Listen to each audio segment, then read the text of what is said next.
Mesdames, comment allez-vous? Bien. Ça va? Ça va, il y avait plein de monde et ça nous fait plaisir qu'il y ait autant de monde, déjà pour se rappeler qu'il y a un jeune homme de 24 ans qui est mort, être voilà, en soutien à sa famille et notamment aux frères Traoré qui aujourd'hui sont en prison et subissent une répression très forte alors qu'ils demandent à ce que la vérité soit faite sur la mort d'Adama Traoré. Donc ça, pour ça, on est contente qu'on soit nombreux et nombreuses à être là pour exiger la vérité et la justice avec eux.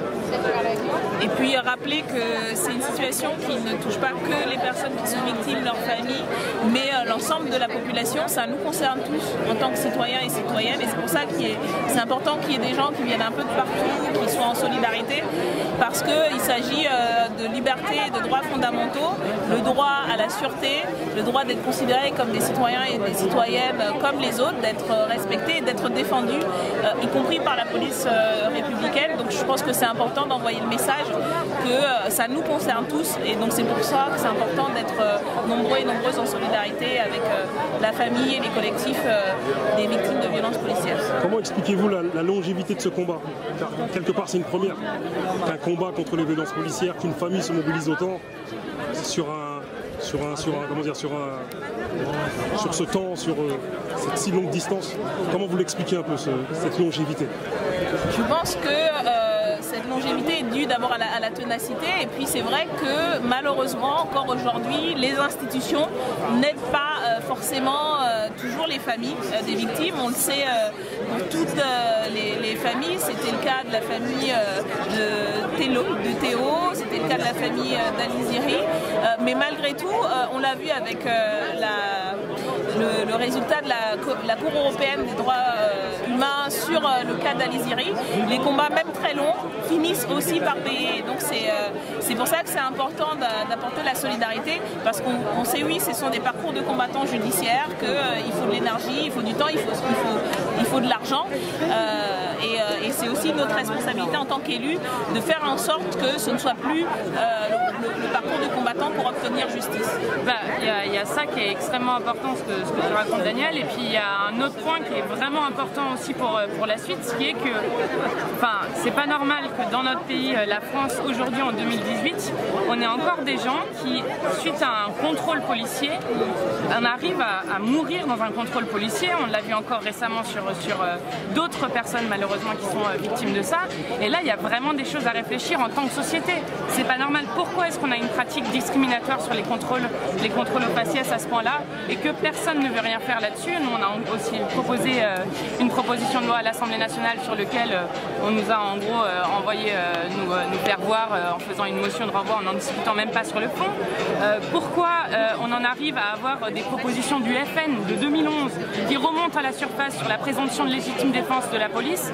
Donc il y a vraiment des choses à réfléchir sur la relation police-citoyen et citoyenne et des pratiques à interdire. Par exemple, la pratique qui du coup obstrue les voies respiratoires, c'est des pratiques qui sont interdites dans d'autres pays d'Europe. Pourquoi est-ce qu'on continue à faire ça?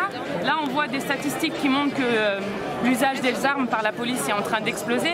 Enfin, à un moment, il faut se poser ça, pas comme des cas individuels, mais comme des problèmes de société.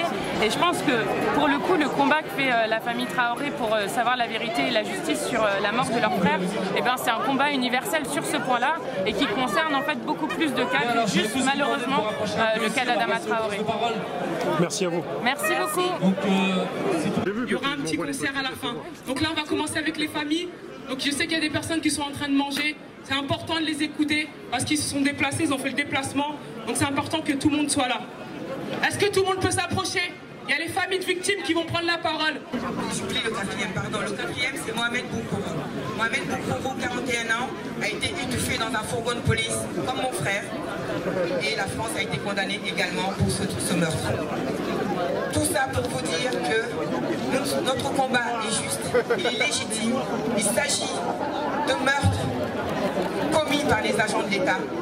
Donc c'est la France qui tue nos frères et sœurs au quotidien. C'est la France qui a tué Adama. C'est la France qui a tué Amadou Koumé. C'est la France qui a tué Babacar Gueye. Et ça ne cesse de continuer. Aboubacar Fofana, le dernier en date, c'est aussi la France qui l'a tué. Parce que c'est le pouvoir de la France, c'est le pouvoir de l'État qui permet à ces policiers de tuer en toute impunité et c'est les magistrats qui prononcent les non-lieux. Donc la justice française, on sait qu'on ne peut pas compter dessus. On sait qu'il n'y a rien à attendre d'elle. Elle est là, son rôle est de protéger les criminels parce qu'ils font partie d'un même appareil d'État. La seule manière de combattre cette impunité de fait, c'est nous. J'aurais bien voulu pouvoir l'uniforme de police sorti de ces appareils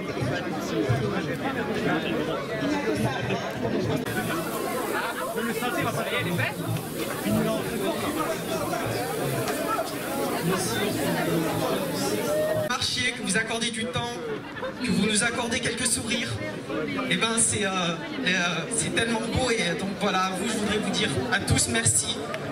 Merci à tous ceux qui se battent.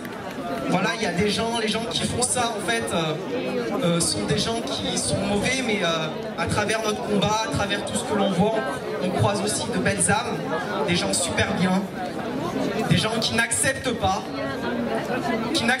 ce qui se passe, qui n'acceptent pas qu'on tue des personnes parce qu'on juge leur vie inutile et qu'on justifie après en disant, vous voyez, mais ces vies-là ne valent pas grand-chose. C'est la double peine.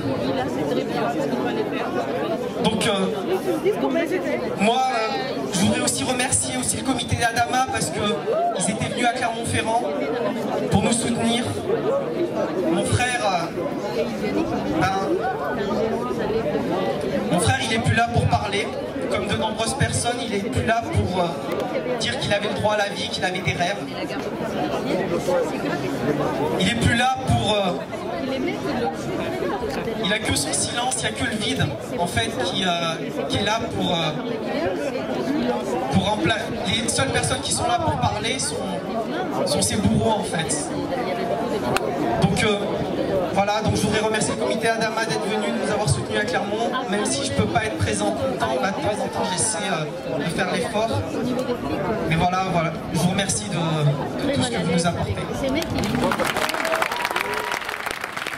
Et les policiers, un Malien sans papier. Voilà, c'est comme ça qu'on a vu dans les journaux voilà, que c'est un Malien, un sans-papier, forcené. On a fait des recherches et il s'est avéré que c'était lui vers mon mari.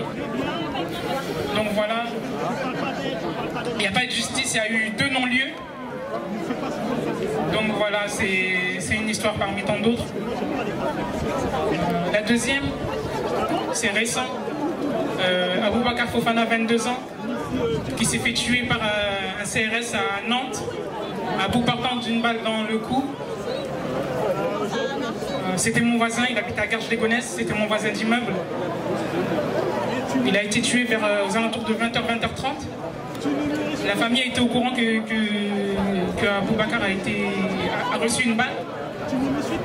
Donc de 20h30 jusqu'à minuit et demi, l'hôpital disait à la famille d'attendre, appeler dans 20 minutes, 15 minutes. Il est en salle d'opération, alors qu'il était déjà mort. Donc c'est des personnes de Nantes qui ont appelé la famille pour dire que non, il est mort. Donc vous voyez, au moins plus de 4 heures de temps pour finalement savoir que son fils il était mort depuis bien longtemps. Ça, c'est pas normal. On a sali son nom, on a traîné son nom dans la boue. On fait tous des bêtises dans la vie. Et on ne mérite pas, Aboubakar ne méritait pas cette mort-là. Pour justifier son meurtre, c'était un voyou, il était recherché, il a fait ci, cela. Personne ne mérite ça. Personne ne mérite de mourir de cette façon-là. J'ai une petite histoire vite fait par c'est ma fille de 15 ans. Il n'y a pas longtemps, s'opposait à la place à Garges. C'était un habitant de Garges. La police venait provoquer. Elle venait les provoquer seulement. Ils sont venus pour les provoquer. Maintenant, ma fille sort son portable pour filmer. Maintenant, il y a une femme policière qui lui dit de laisser son portable. Ma fille a dit non, on a le droit de filmer. Et elle a encouragé les autres à sortir leur portable pour filmer. Ils ont tous sorti leur portable pour les filmer. Après, ils sont partis. Donc, on a tous le droit de filmer. Et voilà, c'est à faire passer parce que ça peut sauver des vies. Nous, on veut seulement qu'ils arrêtent de nous tuer déjà. Ça serait déjà une bonne chose. Donc voilà, aujourd'hui la famille d'Aboubakar Fofana se trouve toujours en Guinée. Et voilà, il y aura des choses qui vont se mettre en place. Avant tout, j'aimerais remercier le comité Adama et toutes les personnes qui nous soutiennent. Et vous pouvez vous applaudir vous aussi. Parce que sans vous, sans ce monde-là, rien n'est possible. Sans vous, je pense qu'on ne tiendrait pas ce coup. Mais grâce à vous, on est là, on se mobilise, on s'organise entre nous comme on peut faire. Et ça dérange beaucoup de choses, beaucoup de gens. Parce que pourquoi? C'est triste à dire, mais dans les quartiers populaires, on nous a toujours déshumanisés dans ce pays.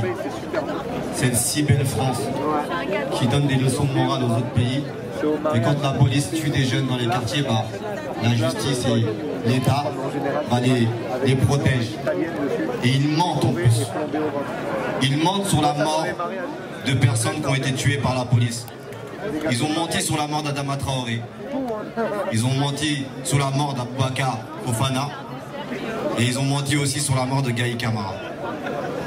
Et le combat que nous menons aujourd'hui, les comités et vous, parce que c'est avec vous, parce qu'aujourd'hui, il n'y a pas que des gens de Beaumont aujourd'hui, ni de personnes. Vous êtes venus partout. Vous avez répondu à l'appel. Et ça les dérange. Mais il faut se battre aujourd'hui parce que tout le monde est touché. Nous, ça fait 40 ans qu'on dénonce ces violences policières. Ça fait 40 ans qu'on subit des violences policières. Mais aujourd'hui, tout le monde est touché. Quand vous allez manifester, on vous matraque, on vous tire dessus. Mais nous, ça fait longtemps qu'on vit ça dans nos quartiers. J'aurais aimé, moi le grand frère de Gaï, ne pas être là aujourd'hui, de parler de mon frère, mais Dieu en a décidé autrement. On aurait pu aussi se comporter comme eux et se venger, prendre des armes et faire justice nous-mêmes.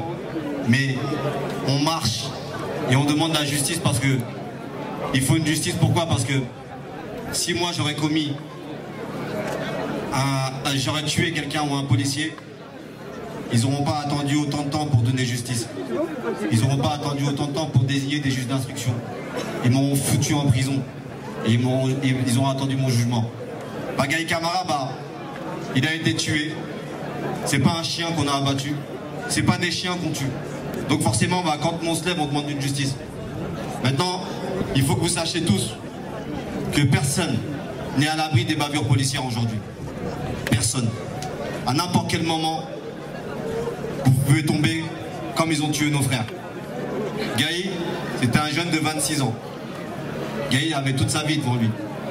Mais malheureusement, dans la nuit du 16 au 17 janvier, la police d'Épinay-sur-Seine, on a décidé autrement. On a tiré à 8 reprises dans le véhicule à Gaï. Dans les médias, ils ont menti comme ils savent faire.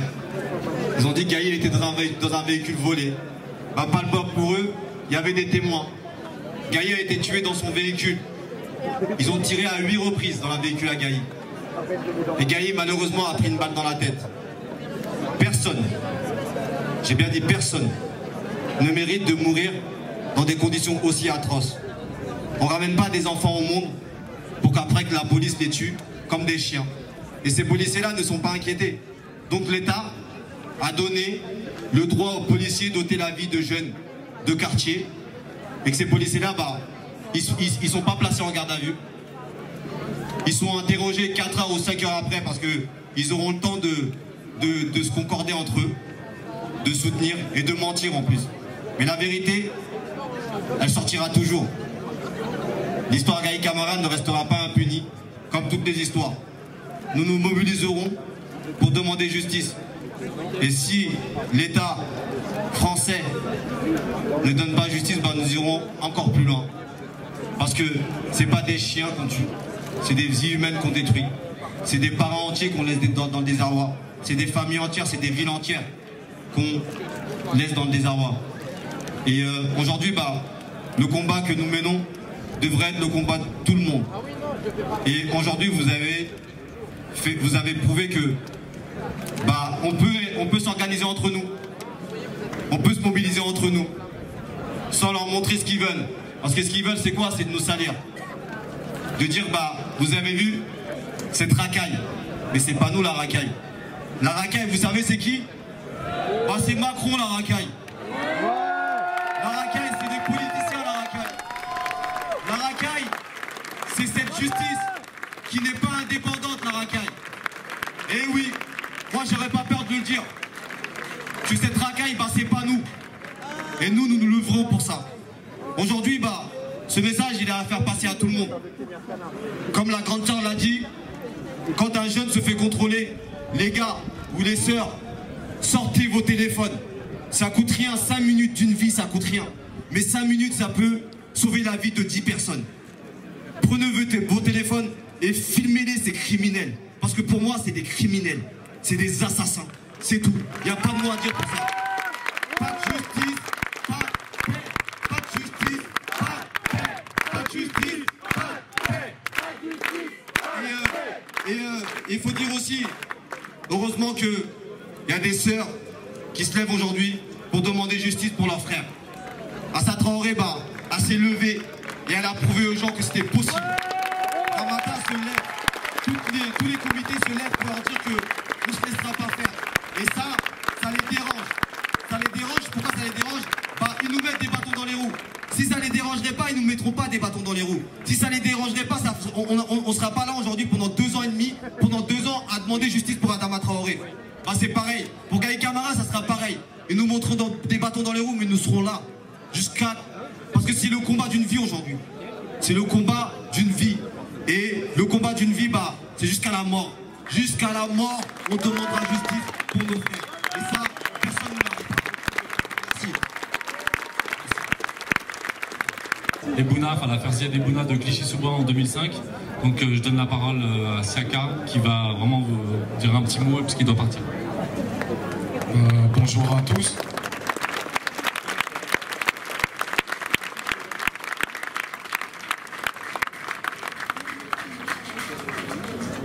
Franchement, vous pouvez être tous fiers de vous, c'est magnifique quand je vous vois comme ça, c'est important. Bon, malheureusement, je ne vais pas refaire l'histoire, mais on se doit de faire une histoire tous ensemble, face à toute cette injustice. Après, voilà, moi je suis le frère de Bouna, il y a mon frère Kaï.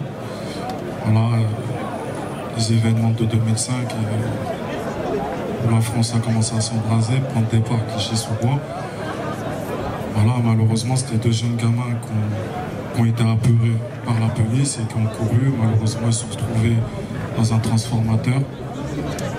D'où là, le drame est venu. Maintenant, moi, je suis là, je soutiens le comité Adama et la famille d'Assa. Voilà, soyons tous ensemble et force et courage à nous tous.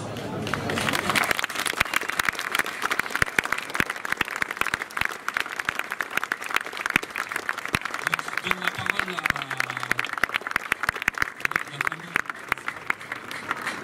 à la famille de Jérôme. James ? Non ? D'accord, ok. Donc c'est la cousine de Jérôme qui est un éleveur qui a été tué par des gendarmes. Donc je laisse la parole, elle va revenir sur cette histoire méconnue.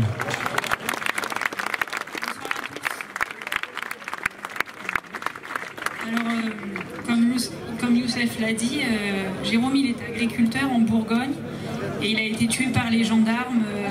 Il était un petit peu anticonformiste, si on peut dire, il refusait certaines normes d'agriculture. Et donc il a pris la fuite après un contrôle, alors que ça s'est toujours passé avec une violence, mais qui venait des forces de l'ordre et pas de sa part. Et après 9 jours de traque par les gendarmes, il a été abattu de 3 balles dans le dos. Donc le gendarme a tiré 5 balles en 7 secondes. Donc on peut appeler ça un acharnement.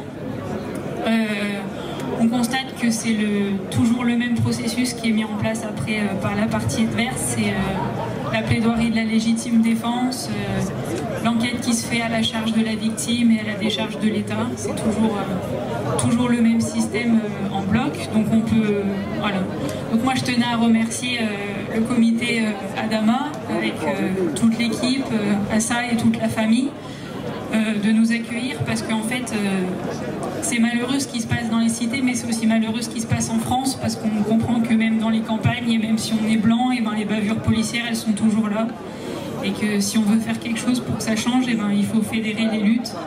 Et c'est même pas une convergence des luttes, parce que cette lutte elle est unique, et c'est à tous de se mettre dans cette lutte pour qu'on puisse faire quelque chose. Donc voilà, merci à vous d'être là, merci à toutes les autres familles de victimes, c'est important. Merci. Bonjour, le collectif Vérité et Justice pour Ali Ziri a obtenu une condamnation de la France au bout de 9 ans par la Cour européenne qui a acté la responsabilité des policiers dans la mort d'Ali Ziri et qui a condamné la France pour cette mort.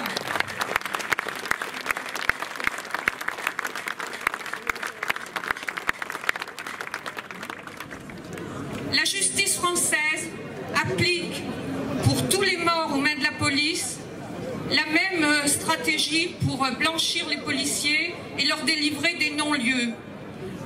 Tous les morts aux mains de la police sont de grands malades. Ça avait commencé avec Malik Oussekine, mais d'autres ont été décrétés comme de grands malades. Par exemple, Monsieur Mohamed Boukrourou, qui a subi un plaquage avec 3 policiers montés sur lui